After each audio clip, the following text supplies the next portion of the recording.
Je me trouve ici à la porte d'Adrien. L'empereur Adrien, Rabotaï, c'était un empereur qui a fait énormément de tsarot au clan d'Israël. C'est lui qui a tué les Asara Arugei Malchut, Rabbi Akiva, Rabbi Ishmael, tous les Tanaïm Akdoshim qui ont été tués, mis à mort par Adrien. Que quand nos sages ils vont parler de lui, ils vont le maudire en disant que ses os ils vont pourrir. Voilà que c'est lui aussi qui, après la destruction du Beth Amikdash, il y avait Bar Korva, que même Rabbi Akiva, il pensait sur lui qu'il était le Mashiach. Et il y avait la ville de Bétar. Et à un certain moment, il a promis qu'il allait construire le Beth Amikdash. On parle après la destruction du deuxième Beth Amikdash. Et voilà que il est venu, il a dit, il a fait croire qu'il allait reconstruire. Non, en fait de compte, il est venu, il a tué peut-être des millions, des centaines de milliers de personnes à Bétar avec Bar Korba. Donc, dans le Ham Israël, son souvenir n'est pas du tout bon. Il est mauvais. Et voilà que après qu'il était en Eretz Israël, et il était l'empereur de Rome, reparti à Rome.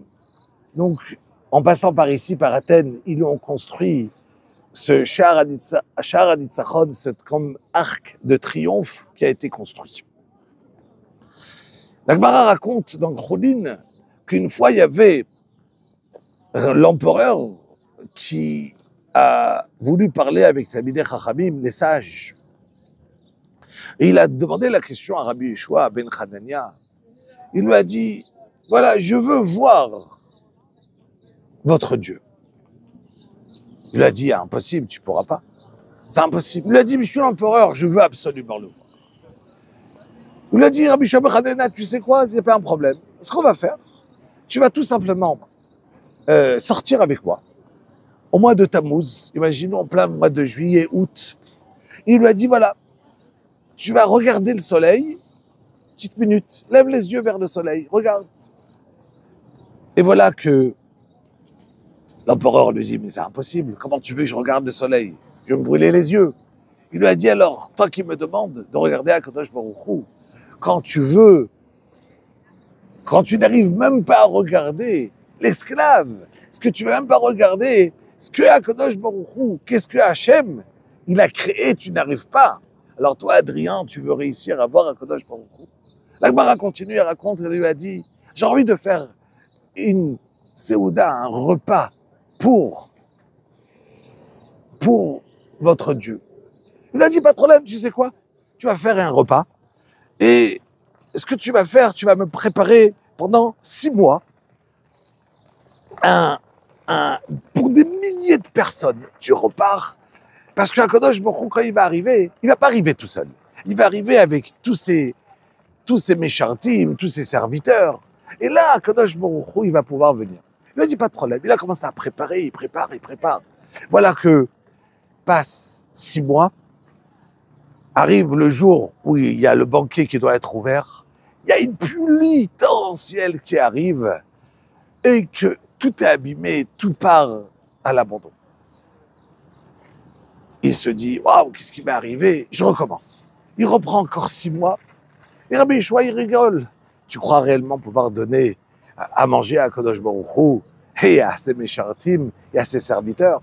Voilà que, au bout de 6 mois, arrive un vent, des rafales de vent qui arrivent et qui vont tout simplement balayer le tout vers la mer. Il ne reste plus rien.